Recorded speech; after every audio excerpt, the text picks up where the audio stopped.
Está no ar mais um episódio do podcast Negócios do Agro. E antes da gente começar, eu quero fazer um agradecimento especial para quem torna esse conteúdo possível. A AgroTravel, a agência de viagens oficial do agronegócio. Hoje a nossa convidada tem mais de 25 anos de experiência no agro, com uma trajetória marcada pela atuação estratégica em comunicação, liderança e valorização da mulher no setor. Ela é formada em jornalismo com pós-graduação em gestão ambiental e já atuou como repórter e apresentadora de televisão, e há 15 anos ela está na ABAG, Associação Brasileira do Agronegócio, onde hoje ela ocupa o cargo de diretora executiva. Eu vou conversar com a Gislaine Balbinot. Seja bem-vindo, Gislaine. Obrigada, Fábio. Obrigada a todos vocês pela oportunidade de estar aqui hoje conversando aí nesse bate-papo. Muito bem, Gislaine. Para começar aqui, eu sempre peço para o nosso convidado contar um pouquinho da trajetória dele e falar como é que o agro entrou na sua vida aí. Bom, Fábio, o agro está na minha vida desde sempre, né? Eu nasci numa fazenda no Rio Grande do Sul. Meu avô já era agricultor. Depois meu pai assumiu a propriedade, né? Plantando soja na década de 70, 80. No final da década de 80, nós fomos para o Mato Grosso, né, naquela leva de gaúchos, né, que migraram para o Mato Grosso. Moramos em Sinop. Eu morei em Sinop 6 anos, quando Sinop tinha apenas 11 anos, né? Então todo mundo era de fora, ninguém era da cidade, né? E então, assim, não apareceu como uma novidade para mim, né? Porque faz parte da minha infância, da minha juventude, né? Sempre ajudei meu pai, tanto na lida na fazenda como dirigindo um caminhão. Enfim, ele me ensinou a dirigir muito cedo, né? Então, com 14, 15 anos, sem carteira, né? Naquela época, eu já dirigia caminhão, trator, enfim, ajudando ele, porque nós éramos em 3 meninas, né? Eu a mais velha, e ele não tinha muito suporte, né, nisso. Então, depois eu fui para o Mato Grosso do Sul estudar, né, com 19 anos, onde eu fiz jornalismo, mas eu comecei a trabalhar em televisão um pouco antes, né, lá em Sinop. Mas para dizer assim, minha história toda, depois, inclusive no jornalismo, eu sempre trabalhei com agronegócio. E isso está no meu sangue, porque é uma paixão realmente desde pequena. Legal. Já estava naturalmente aí na sua vida e você seguiu toda a sua carreira também, então, sempre voltada para o agro, né? O que te levou a escolher aí o jornalismo? Pois é, não foi uma escolha exatamente, né? Apareceu, né, uma oportunidade. Eu fui ser repórter sem menor experiência, né, com 16, 17 anos. Um ano depois eu já estava apresentando telejornal ao vivo, né, Que aprendendo na legal. raça, né, foi no primeiro canal de televisão lá em Sinop, que era uma filiada da Band, né? E quando eu cheguei em Campo Grande, eu já tinha essa experiência, então continuei trabalhando na filiada da Band lá, e depois fui para o SBT, onde eu fazia um programa que chamava Hora do Produtor, que durou 5 anos, ficou 5 anos no ar, e lá a gente fazia cotações agrícolas. Então eu tive um aprendizado ainda maior, né, sobre o agronegócio. Mato Grosso do Sul, na época, Campo Grande era... a vocação era muito ligada à pecuária, né? Hoje é mais diversificado, mas a pecuária sempre foi muito forte, né? Então, a gente tinha a hora do boi e a hora do produtor, né? Eu fazia esse programa, Hora do Produtor, que era mais voltado para a agricultura. Eu trabalhei na FamaSul, né, durante um tempo, e no governo do estado também, mas sempre voltado para Secretaria de Meio Ambiente, mas sempre com foco também na parte do agronegócio, né, que é muito forte lá. E Legal. depois vim para São Paulo, onde eu estou aqui já há 19, 20 anos já. Uhum. Pô, que legal. Ô, Gislane, e você então se acompanhou de perto ali o grande desenvolvimento dessas regiões aí, Mato Grosso do Sul. E eu queria que você comentasse um pouco sobre isso, assim, como em relação ao que você viu, o que você viveu por lá naquela época e o quanto isso mudou hoje, né? Depois de tantos anos aí. Fazendo uma análise, né, eu acompanhei aí o, a- o desenvolvimento da soja no Rio Grande do Sul, né? Meu pai já plantava soja na década de 80, onde surgiu realmente, né, a produção intensiva de soja. Depois, o crescimento dessa região que hoje é tão importante no Mato Grosso, né, na região de Sinop, Sorriso, né, que hoje Mato Grosso desponta aí como o principal estado produtor, né? E Uhum. Mato Grosso do Sul se desenvolveu muito também, né? Diversificou culturas, né? Antes a paisagem você só via pastagem, hoje você já tem uma mudança, né? Muito de eucalipto, né? Na região de floresta, de cana-de-açúcar. Então, assim, a paisagem também mudou e houve uma diversificação. É muito interessante você ver esse progresso, né, de regiões que não tinham terras muito boas, né, para agricultura, como é o caso do Cerrado, né? E como o Brasil avançou, né, com tecnologia, com inovação, em áreas, em terras que não tinham nenhuma vocação para produção e que hoje são grandes regiões produtoras aí do país e que nos ajudam aí nessa sustentação, né, do PIB brasileiro, geração de emprego, renda. Então, essas regiões hoje são muito pujantes, né, com uma riqueza que, graças à agricultura e à pecuária. Então, isso é gratificante a gente poder trabalhar num setor onde você vê um desenvolvimento tão rápido, né, progressivo. Então, assim, hoje eu tenho a oportunidade de trabalhar numa entidade que também ajuda nesse planejamento, né, do futuro, pensa no futuro do setor, na sustentabilidade dele. Mas essa minha passagem aí por essas regiões, vivendo isso de perto, também com certeza me ajuda muito na em trabalhar hoje os temas, né, que a gente trabalha, né, sabendo como é que a coisa acontece na prática, né. Sim, muito bom. E você já mencionou aí rapidamente, mas queria que você falasse um pouco mais sobre a ABAG. Qual que é o papel da entidade? Quais são os principais focos ali de trabalho de vocês? Bom, a BAG ela é uma associação nacional e ela trabalha os temas transversais do agro, né? Sempre em parceria com outras entidades. Hoje nós temos cerca de 80 associados, né, entre empresas, entidades, cooperativas, ligadas aos vários segmentos do setor, né, das cadeias produtivas. Então, Uhum. tem empresas antes da porteira, como a gente chama, né, todas as empresas de insumos, de defensivo agrícola, dentro da produção são representados pelas cooperativas e depois a porteira, aquelas de serviço, né? Nós temos praticamente todos Uhum. os bancos, escritórios de advocacia, ultimamente muitas empresas ligadas à inovação e empresas como de telecomunicações, porque nós estamos trabalhando fortemente a questão da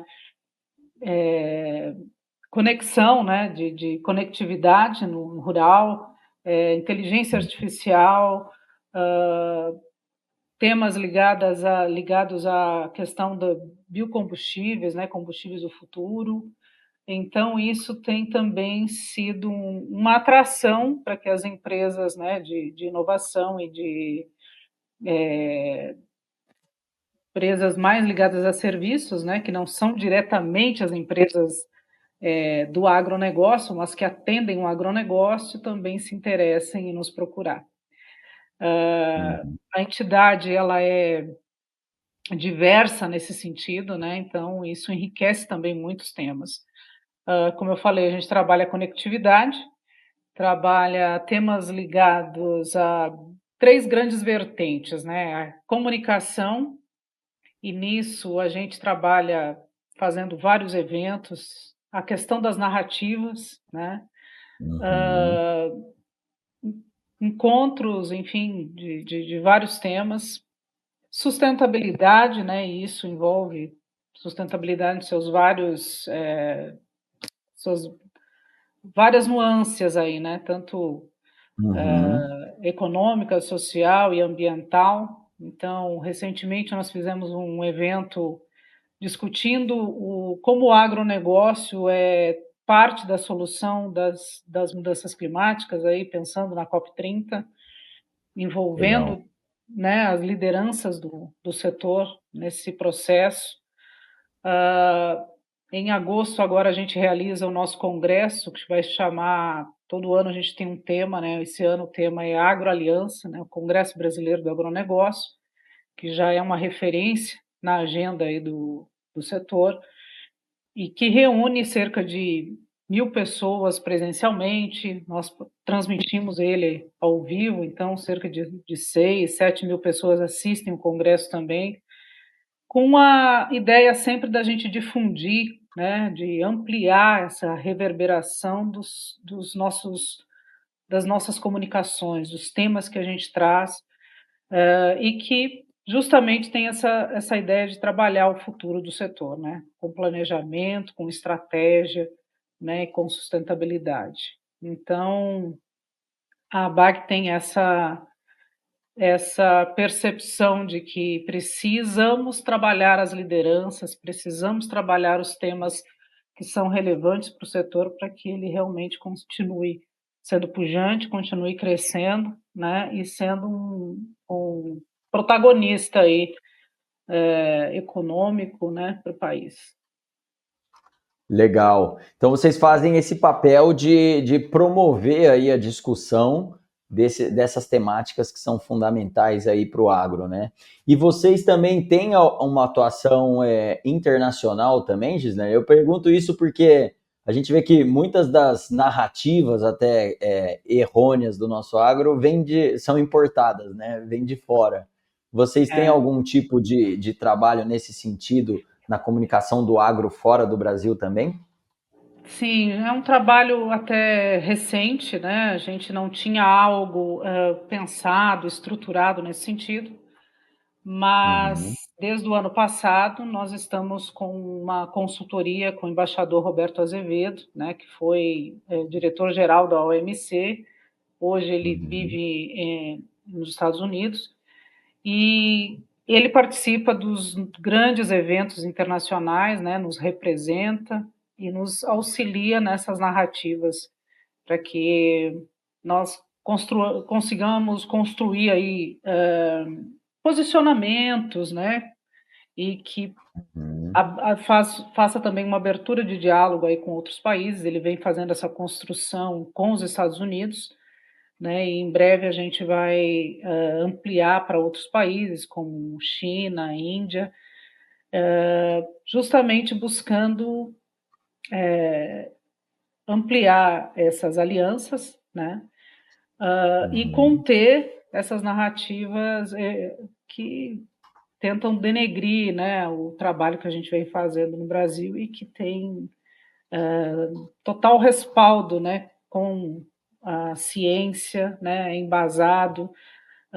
Nós criamos num mundo tropical, né, é muito difícil a produção quando você tem uma incidência de pragas e doenças, então não dá para comparar essa produção, né, como a gente faz aqui no Brasil, com países de clima temperado, né, onde tem neve, onde a neve mata absolutamente tudo. Aqui a gente tem um grau de dificuldade muito maior, né? E para isso nós tivemos que criar nossas próprias técnicas, né? Coisa que foi muito bem desenvolvida pela Embrapa e hoje pesquisadores vêm trabalhando cada vez mais para que a gente consiga vencer esses desafios, né, de um clima tropical com incidência de pragas e doenças como a gente tem. E com tecnologia, né? Hoje uma produção, nós temos hoje, né, uma integração lavoura, pecuária e floresta, nós temos plantio direto, nós temos várias técnicas, né, de plantio que nos auxiliam aí nesse aumento de produção e que nós chegamos hoje em dia até a ter 3 safras ao ano aí com alta produtividade das nossas lavouras, né. Legal. E, Gislane, vocês têm o congresso, esse evento que você comentou também, que é um evento muito importante realmente do calendário. Como você tem visto aí o papel desses eventos hoje no agro? O desenvolvimento dessas iniciativas e o quanto elas têm sido procuradas e cada vez mais efetivas ou não, porque a gente vê também que tem surgido muitos eventos dentro do setor, né? E aí acabam tendo eventos com pouca relevância ou que não tem conteúdos tão importantes assim. E vocês já se provaram e estão cada vez mais aí na frente dessas iniciativas aí com o congresso de vocês, que é muito reconhecido. Como é que você vê esse mercado de eventos no agro, vamos dizer assim? É difícil julgar, porque não é fácil você realizar um evento, né? Você tem que ter uma perseverança, né? Porque as primeiras edições, elas sempre são mais desafiadoras, né? Ah, a gente, a BAG criou a AgriShow, por exemplo, né? Lá Uhum.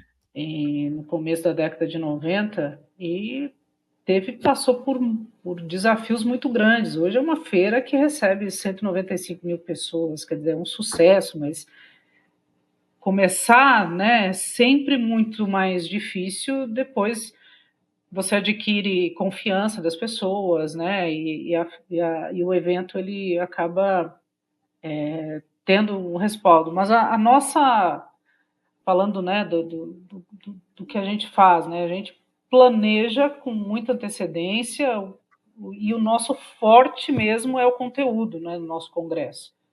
Então, a gente tem um cuidado muito grande, né, com o que a gente vai trabalhar e sempre numa linha muito conceitual, né, sempre seguindo um parâmetro dos anos anteriores e essa discussão evoluir e ampliar. Então, ele tem um norte, né?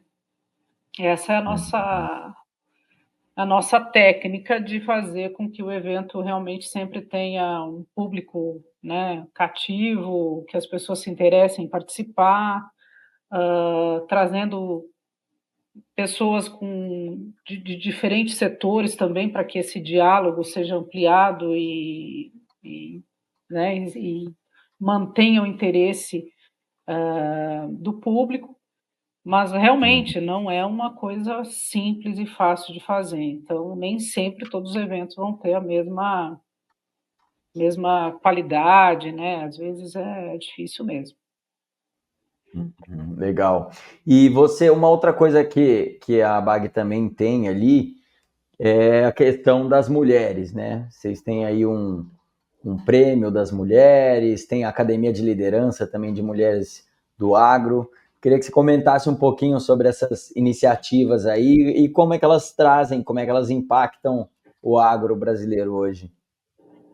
Sim, olha, são 2 projetos, de qual a gente tem muito orgulho, né, a gente gosta demais de saber que poder fazer parte disso, né. A BAG fez em 2016 um primeiro levantamento sobre o perfil das mulheres no agro.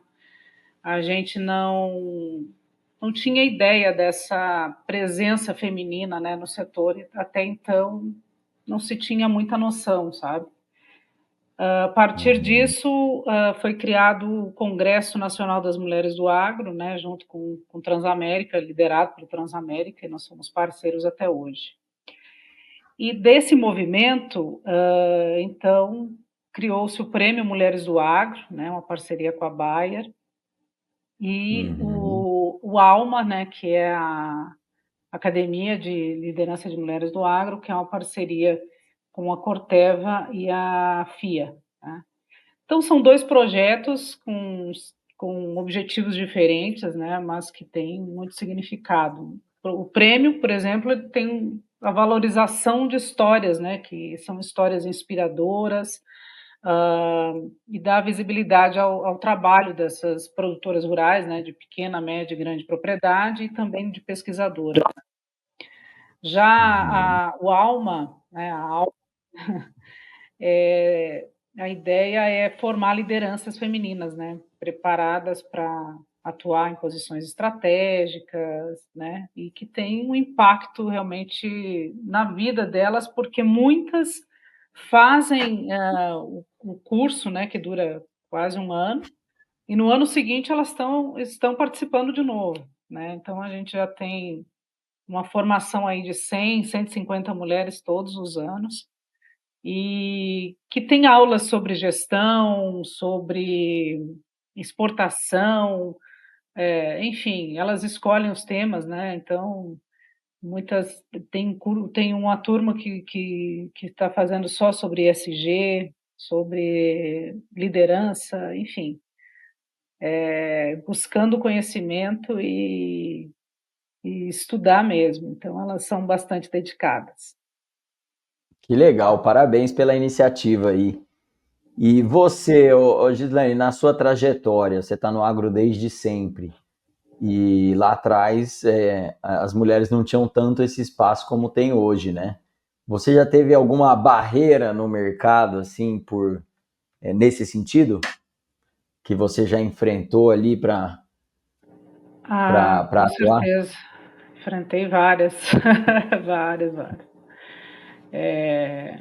De todo tipo, né. Mas eu acho que se a gente não tem persistência, resiliência, né, a gente precisa Uhum. todo o tempo mostrar o valor, né, o valor que tem, e tem diferença, né, isso mas assim, eu tenho muita gratidão, porque eu sempre tive muita ajuda, né, de pessoas, tanto de homens como de mulheres, né.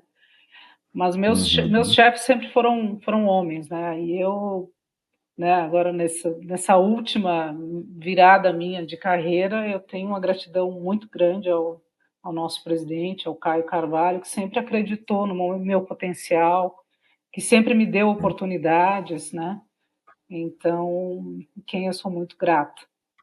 Agora, eu sempre busco apoiar também, né, as pessoas que trabalham comigo, hã, as mulheres, né, porque eu sei que não é fácil.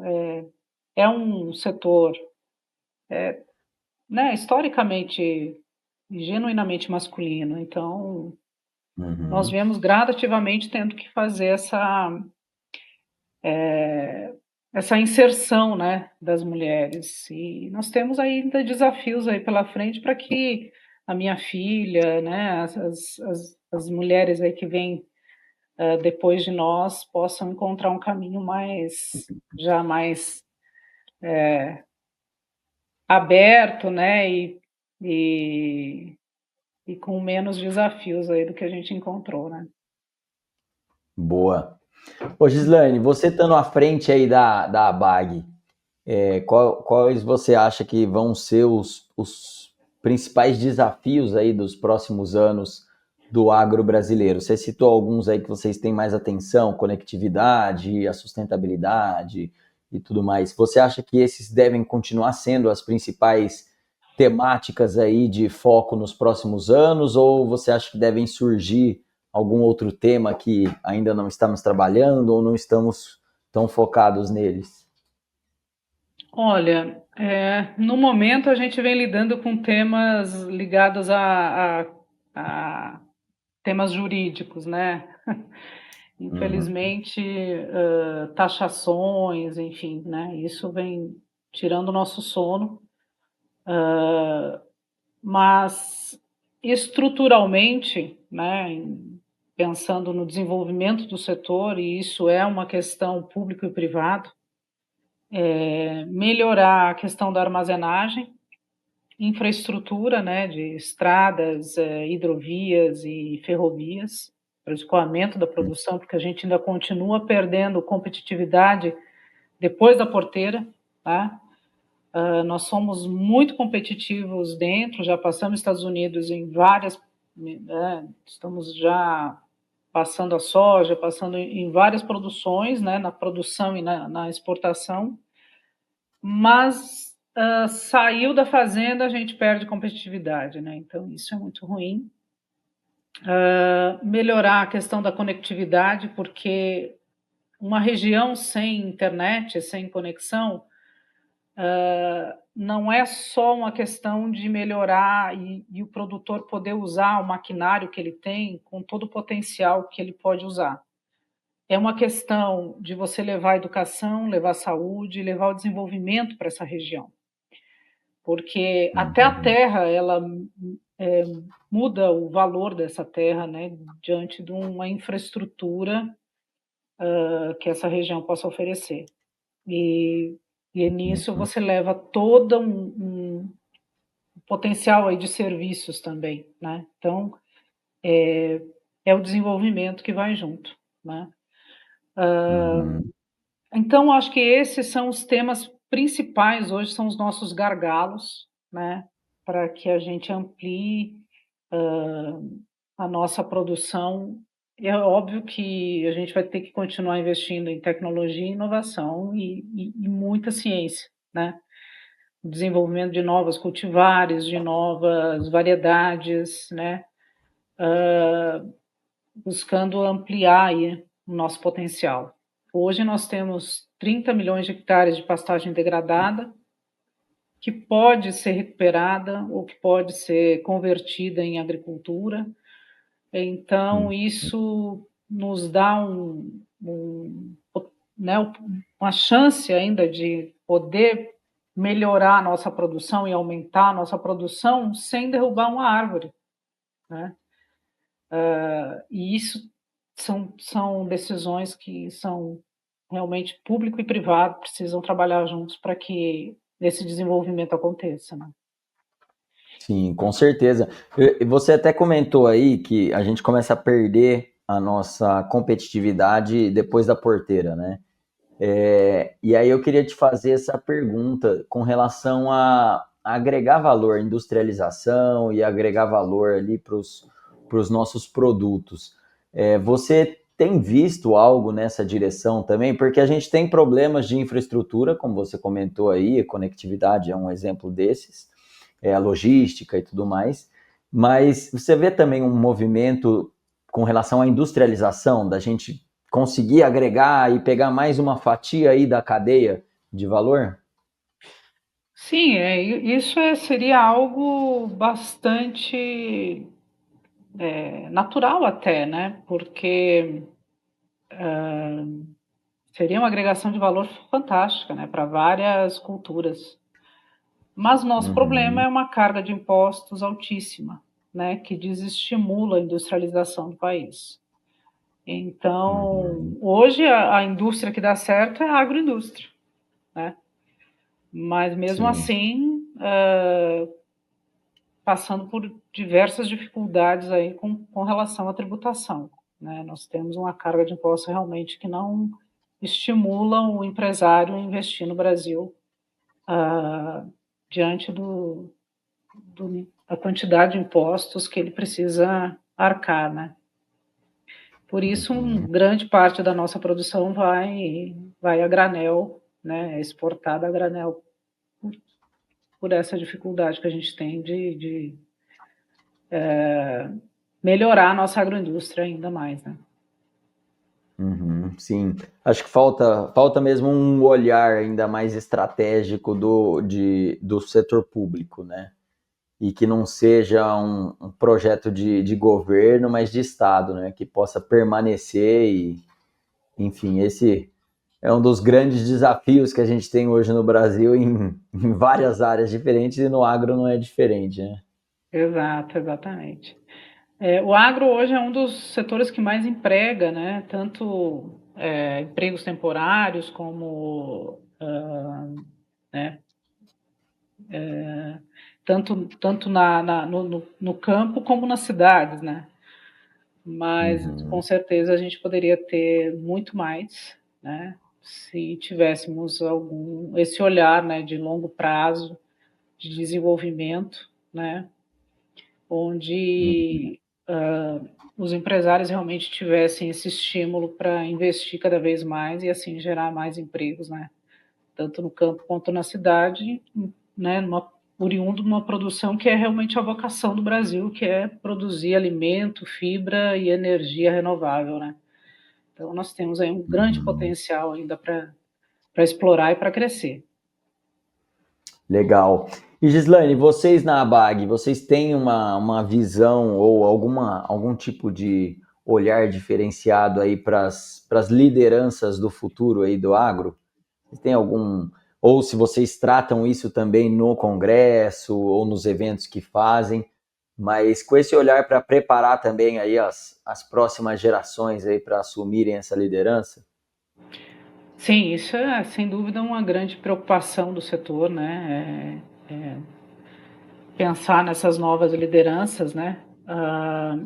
Pensando nisso, a gente vai iniciar agora um trabalho com jovens, né? Uhum, Que estejam interessados em trabalhar no agronegócio. Então, a gente já vem fazendo isso com as mulheres e em breve devemos começar algo também pensando no jovem, que esse é realmente o futuro do setor, né? Então, precisamos realmente construir novas lideranças, né? Pessoas que pensem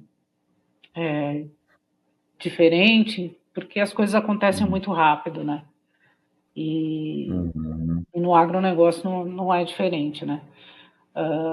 É um setor inovador, né? E que precisa também de pessoas arrojadas, destemidas, né? E que gostem do que fazem. Então, a preparação desses jovens precisa acontecer desde cedo para que dali surjam essas novas lideranças aí que a gente precisa tanto.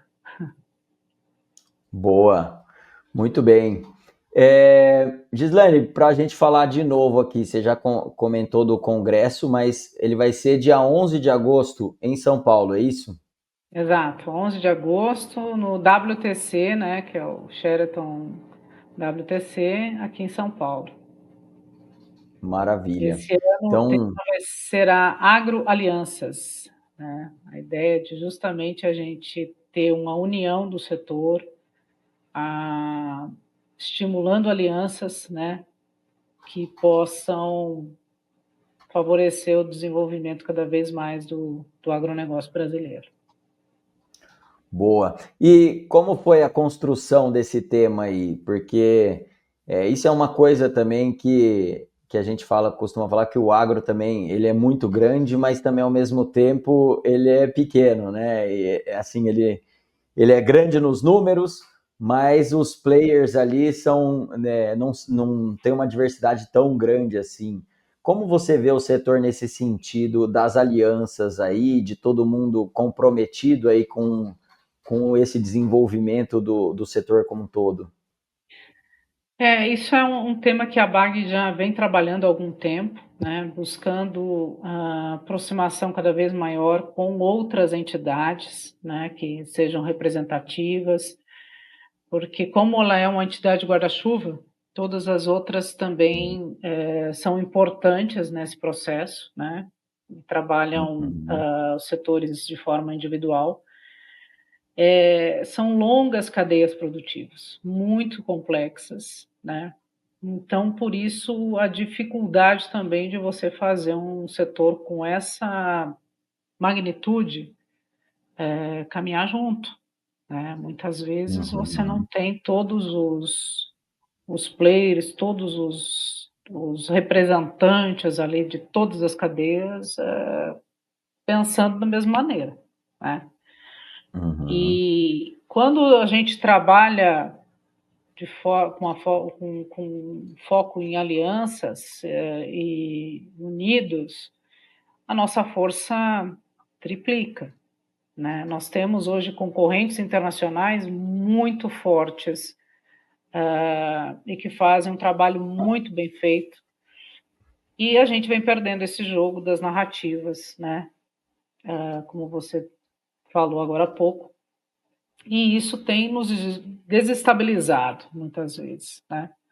Porque não adianta você fazer um trabalho bem feito se a percepção das pessoas é outra, né? Uhum. A gente tem uma COP30 agora, vai acontecer, né, daqui a alguns meses no Brasil, e, e um evento que pode ser desastroso em termos de percepção do agro brasileiro. Então, como a gente vai trabalhar as narrativas, levando aquilo que a gente já faz bem feito, baseado em ciência, né? E nós temos das agriculturas mais sustentáveis do planeta, né? Onde o produtor é um grande preservador, né? Por lei, ele tem que preservar no mínimo 20% da propriedade, né? Na Amazônia, chega a 80%. Então, cerca de 30% do nosso território está dentro de propriedades rurais, né? De mata nativa está dentro de propriedades rurais.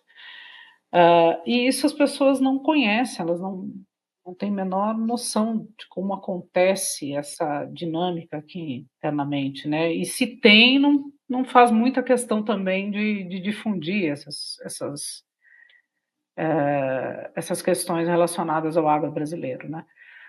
Se nós não fizermos esse papel, ninguém fará por nós, né? Então, por isso a importância desse trabalho alinhado, né, em alianças mesmo, com entidades, com representantes do governo, do legislativo, do executivo, enfim, que todos estejam imbuídos, né, e que, como brasileiros, a gente defender o nosso país da melhor maneira possível, levando as nossas qualidades e não falando do mal, né, brasileiro falando mal de brasileiro, como a gente vê Sim, muitas vezes acontecendo lá fora, né?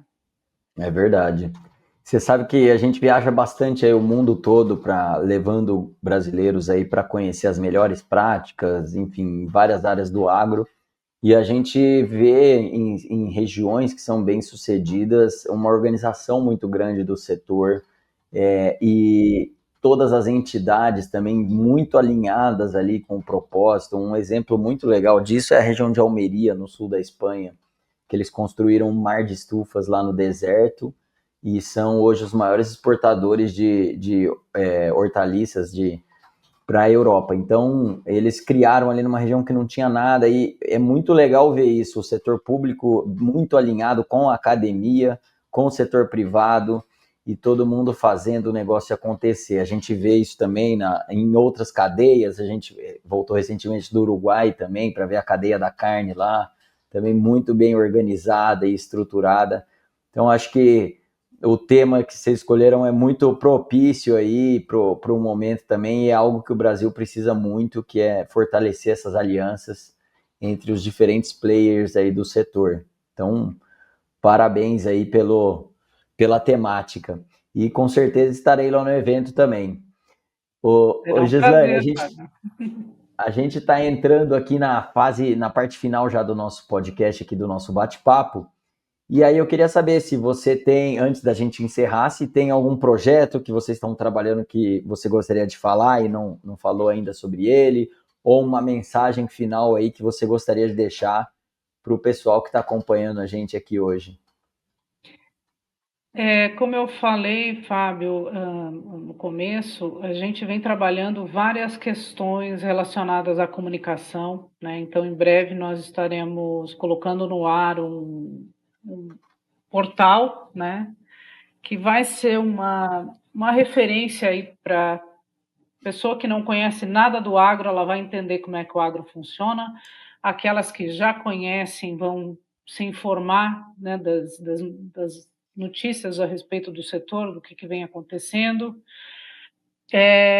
Estamos programando para o segundo semestre eventos também que sejam de impacto, né, para a sociedade, que a gente consiga trazer a sociedade para esse diálogo, né, com o setor, falar de aumento de preço né, dos alimentos, mas por que as coisas acontecem dessa maneira, o que impacta, né? Então a gente vem planejando algo aí na Semana da Alimentação, que acontece em outubro. Estamos né, desenvolvendo esse projeto com jovens, né, como eu falei, e que provavelmente em breve a gente já tem alguma novidade nesse sentido, né? Construindo algo junto com as universidades, né? Com cursos voltados ao agronegócio, né? Mas tentando levar algum conhecimento e preparo para esses jovens, né? Para que eles rapidamente consigam entrar no mercado de trabalho e já com algum conhecimento sobre o agronegócio. Então, assim, nós estamos em frentes da comunicação, né, trabalhando, vamos desenvolver alguma coisa na área da educação, né, auxiliando, principalmente, né, material didático que vai para as escolas com equívocos enormes a respeito do agronegócio brasileiro. Em parceria aí sempre de olho no material escolar, né, que é o nosso grande mentor aí nesse processo todo da educação, e fazendo esse trabalho internacional, né, e com as lideranças também aqui no Brasil. Nossa ideia é sempre trazer apoio, sustentação, né, para as pautas que realmente são relevantes para o setor. Então, a gente vem atuando em várias frentes aí, buscando sempre esse equilíbrio, né, das cadeias produtivas. Esse é sempre o nosso intuito. Maravilha. Gislaine, muito obrigado pela sua participação, por aceitar nosso convite para vir aqui compartilhar um pouco do seu trabalho e dos seus conhecimentos. E foi muito bom ter você aqui com a gente hoje. Prazer foi meu, uma satisfação estar aqui conversando com vocês e espero a gente ir numa próxima e te esperamos aí lá no Congresso também em agosto. Com certeza, vamos nos ver lá. E aí eu, claro, queria agradecer também aqui quem está acompanhando o nosso programa e todas as informações da Agrotrevio a gente vai deixar na descrição do episódio e a gente vai colocar lá também o link do evento, do congresso, para quem quiser participar também. Muito legal que a Gislaine falou, pode participar presencial ou online. Então não tem desculpa para perder o conteúdo. E se você curtiu esse bate-papo, quer continuar se aprofundando aqui em temas do agro, não deixa de seguir a gente no Instagram, no YouTube, no Spotify. Assim você não perde nenhum episódio e fica por dentro das novidades. E gostou, compartilha com os amigos para a gente continuar ajudando a inspirar o agro brasileiro. Muito obrigado e até a próxima!